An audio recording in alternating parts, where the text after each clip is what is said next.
ফিলিপাইনে আঘাত এনেছে শক্তিশালী 6.9 মাত্রার ভূমিকম্প।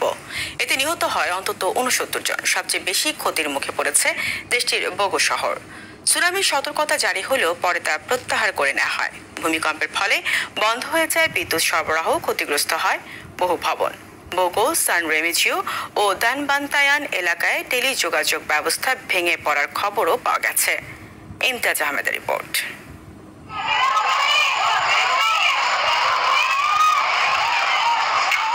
স্থানীয় সময় মঙ্গলবার রাত 10টার কিছু আগের মুহূর্ত এটি। এভাবেই কেঁপে ওঠে ফিলিপাইনের মধ্যাঞ্চল।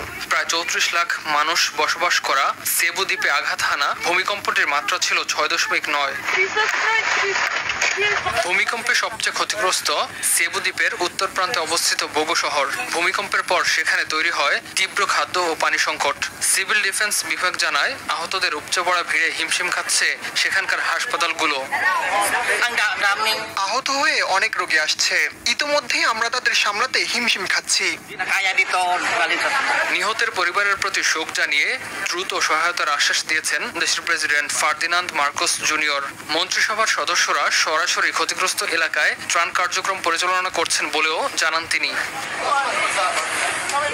ভূমিকম্পে ক্ষতিগ্রস্ত হলেও চালু আছে দেশটির দ্বিতীয় বৃহত্তম ম্যাকতান সেবু আন্তর্জাতিক বিমানবন্দরের কার্যক্রম। তবে আরেক ক্ষতিগ্রস্ত শহর সান রেমিজিওকে দুর্যোগ এলাকা হিসেবে ঘোষণা করা হয়।